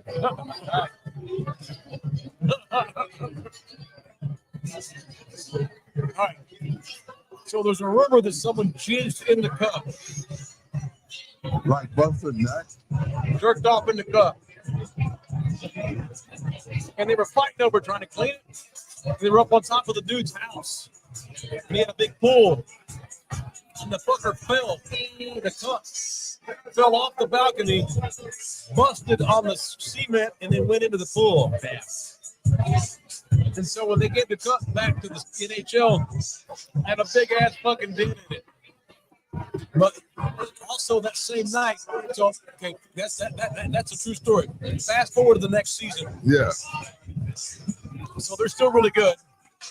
They went to the finals in 2000 and lost to New Jersey, so they were still good. But in 2000, there was one great night where so Pantera was having a party at Vinnie Paul's house. There might have been Dimebag Darrell. I think it was Vinnie's house. So they're having a party at Vinnie's. All the hockey guys are over. And they decide to fuck with one of the Stars players. Vinny's like, I got a sex dungeon at the bottom of my house. He's like, get the fuck out. No, for real. I have a basement. Nobody has a basement in Dallas. Like, no, I had a basement built, and it's a sex dungeon. We take chicks down there and fuck them. There's all kind of like contraptions and ropes and shit. He's like, bullshit. And Vinny Paul's like, no. There's a girl here who wants to hook up with you. And he introduces her to this player whose name I will not say. I know it sucks. I can't. I'll get No, I get it. That's cool. It's cool. He's like, okay, for real? He's like, yeah, you gotta go down there. So I was like, cool. So they go down to the sex dungeon, and so this Stars player takes this girl down to the dungeon and has his way with her. And so they come back up, and Vinny's like, did you go check out the dungeon? He's like, yeah, she was fantastic. He's like, what do you mean? He's like, no, we had sex. He's like, dude, I didn't mean for you to have sex with her. I just wanted you to see it. You weren't supposed to, actually bang this chick. And the player's like, I did. And Vinny's like, dude, we have cameras down there. They're constantly rolling. And the Star player's like, bullshit. Vinny's like, no, dude, for real. We have cameras down there. I just wanted you to look at it, not actually fuck this girl. And the Star player's like, what the fuck, dude? He was married. Y'all gotta burn that tape. Y'all gotta burn that tape. And then they let 2 hours go by, and he's all fucking paranoid. This player, dude, and finally like, dude, we're just fucking with you. There's no video down there. We're just fucking with you. So the Stars player went home, not really sure what the truth was. The next night they have a game, and the players skating during the game, during timeout, the whistle blows. He's skating over the guys. Seriously, were y'all just fucking with me? Y'all just fucking with me? And I got to hear this. So I was buddying with a guy named Jeff who did all the sound for the Stars game. And I was at the game that night covering the game for ESPN. And I was in the sound booth. And so everyone's mic'd up. The referees are mic'd up. You can hear everybody talking. It's cool. You can hear their banter in between fucking timeouts and stuff. It's super cool. But you hear this player going, y'all were just fucking with me. Y'all were fucking with me. Y'all were fucking with me. Dude, we were just fucking with me. The whole game, he's just not even, he's like skating. He's in the middle of the game, still paranoid. And we were laughing our asses off. There was no camera down there. They were just dicking with him. And I think to this day, he's still not totally sure what the truth was. Those hockey players are some wild-ass homies. Wild ass. They're good. Hockey players did it. Look, I'm not saying that guy's cool for dicking around with his old lady. Don't get me wrong. But hockey players in general are just good old redneck Canadian boys. And they're mostly just good farm. We got good ass farm boys that play hockey. And I like hockey players. My most fun covering sports in my career has been in hockey locker rooms. Potty mouths too, boy. And they're just good old dudes that don't give a shit. Like to have fun and play hockey, and that's it. They're just real chill and down to earth. So go Stars. That's my Game 7 preview. Stars and Golden Knights tonight in Game 7. Got to win to avoid the first. This is a 1-8 upset here if Dallas doesn't win. They're the 1 seed in the West. Ooh, the Stars? The Stars are, and they got forced to a game. But Vegas is good too. They just had they underachieved this season. Vegas is like one of the best 8 seeds ever. Yeah, this is like back when the Spurs got beat as a 1 seed because Memphis was good. Well, Manu also broke his elbow. Well, Mike, I'm sure you know about the rules that happens in the NHL. So if one of your like big name players goes up to the IL or whatever they call it, their salary doesn't count.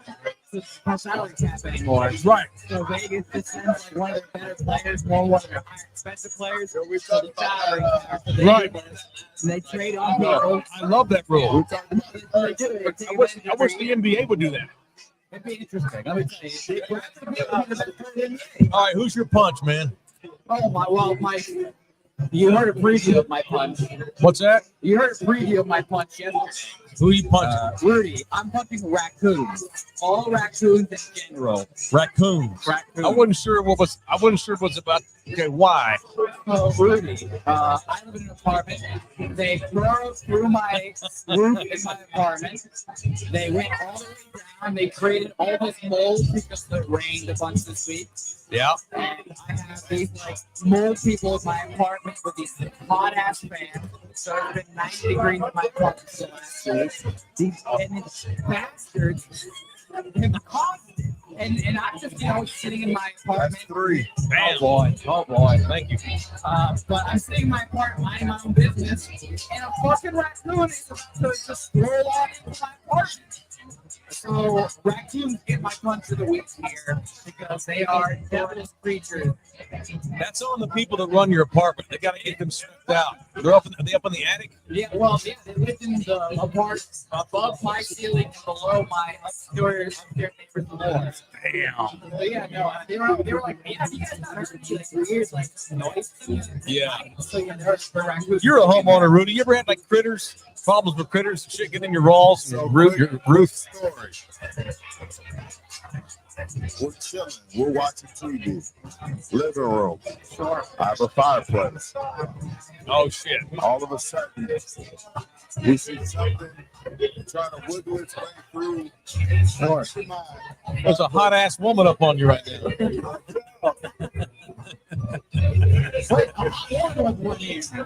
Oh, we just lost all train of thought. Anyway, I see something trying to. That'll happen to Jeff Slaughter, I'll bet. Yeah. No, at all. I'm trying to figure out what's trying to get through the fireplace. Turns out, I have a colony of bats that have invaded my fireplace. Oh, have shit. invaded my home. Invaded my home. So I did some sticky shit. And I catch 3 of them. And then I called the pest control people. This dude comes to my house. Gets pissed at me. He's like, "You killed these bats." Oh my God. He's fucking crying. Oh my God. Had it been a human, he wouldn't have cared. He's fucking crying. And then proceeds to charge me $800 to make a one-way. What? To make a one-way, like so Hey. when they come in and when they leave at night, they can't come back. So I killed 3 of those motherfuckers. You got blood back. I killed 3 of those motherfuckers. Fuck them. If that was me, their house at that point. Like, I mean, I'm moving out. You got it. In Hawaii, the rats are this big. I'm not bullshitting. Are you serious? Dude, yeah, they're like fucking. They're like the size of raccoons. We had rats in the house once. What they did was they chewed. There's like little like tress, like I don't know what do you call it, trestle. A little. It's up on the attic, but it allows for ventilation. This little like anyway, they were able to chew through some shit, get into the attic From the tree. And they probably came from the they tree. were burying themselves, burrowing in the walls. In the pink shit. I've been drinking. But yeah, like The insulation. Installation. Yeah. And they're all living in the installation. And it was preposterous. Yeah. How many? Hundreds. And they would get into the kitchen. In your house. I go in there with one time. I'm not bullshitting. I'm like, I'm so sick of this because they would come through a hole they dug under the ground from the attic through the wall under the ground. They get up on the stove and eat crumbs and shit. And my kids would leave. And one time I'm done with it. I went in there and I caught one on the stove. He looks at me and I put a shoe by the hole, and he's just staring at me. I'm like,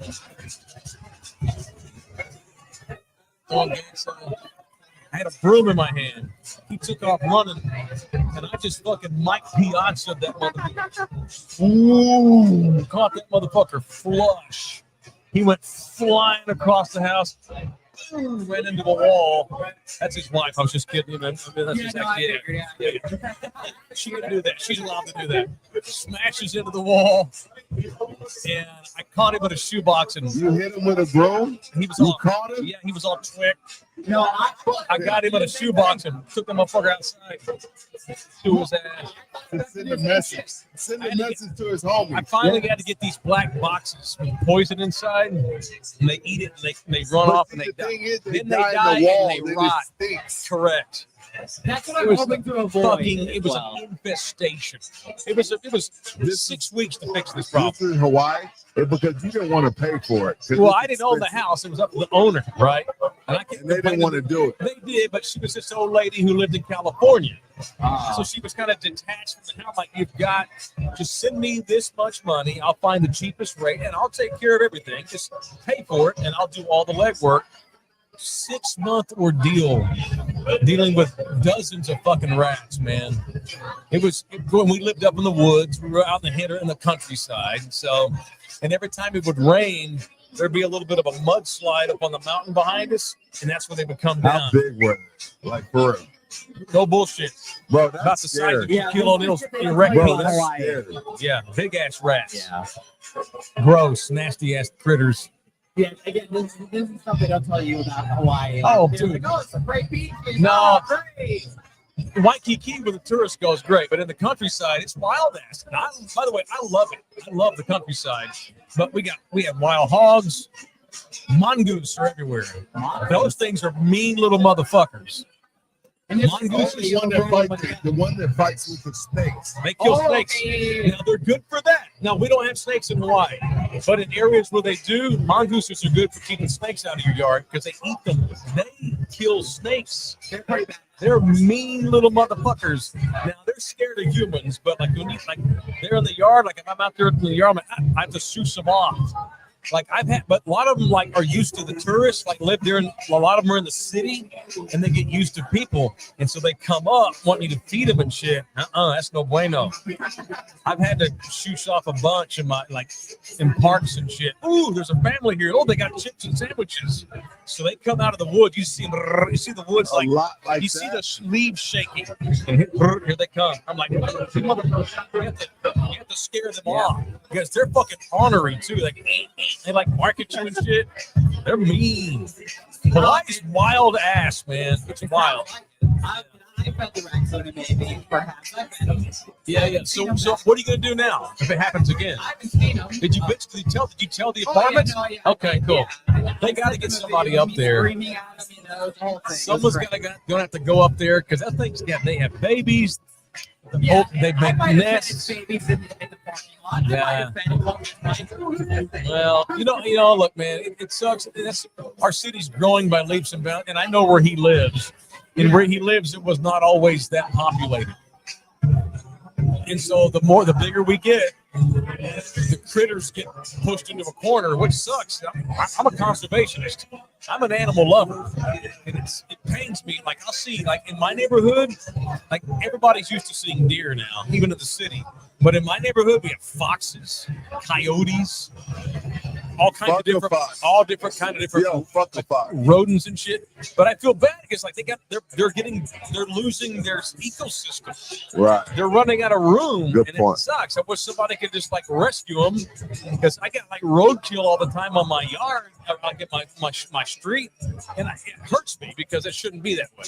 We got to find a way. I wish the city would spend more money and kind of round that shit up and send them off somewhere, but rather they just wind up dying, starving, or they like people will go out like check on their cats and shit. and skunks will be eating the cat food. Fuck. It's what's that? You live in the country. You live in the boonies. No, well, I live in what used to be the boonies, but not anymore. There's porcupines and shit up by like near Barney, where Nina used to work. You see fucking porcupines like hanging out in the yard. So yeah, we got a critter problem, and on the north side especially, because we're expanding, you know. So maybe I'll start me a rescue organization that will save critters. Do you have these issues, Rudy? Do you have these animal issues in your place? Dude, it's already been 2 hours. It feels like 30 minutes. That's a sign that we're getting better. Where's this shit? Sweet as shit. 30 feels like 20 minutes. I mean, like 2 hours feels like 30 minutes. Well, again, you guys have fun with me, so just fly. Thank you. Superior production today. Appreciate you, brother. All right, that's it. I got people here that want to drink some beer with me, so I'm going to go drink some beer. Hey, thank you to Slackers. We're not done. We're going to hang out here a little while. You hanging out a little bit? We're going to hang out for a little bit. No, Rudy's he's peeking. This is peak Rudy right here. I got to let him go while he's peeking. All-Star Weekend. Everybody peeking. Well, we heard Rudy. What's the best one? Yeah, it's about to turn into bedlam. All right, we're done. All right, Monday we got 2 shows. Do we have a members only tomorrow? All right, we got 2 shows tomorrow. Love your heart. Subscribe for free. Gratis. We want to be your lovers. Jump in bed within the building. Love your heart. Thank you to Jose Bouquet. Thank you to Rudy J. We'll see y'all from the Slacker Studio tomorrow at 9 a.m. If you also want to listen to us live on in the building. Love your heart. Peace. This program is made possible by contributions from viewers and listeners like you. Thank you.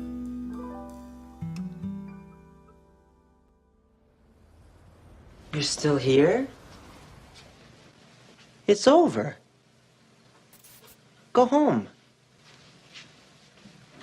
Go.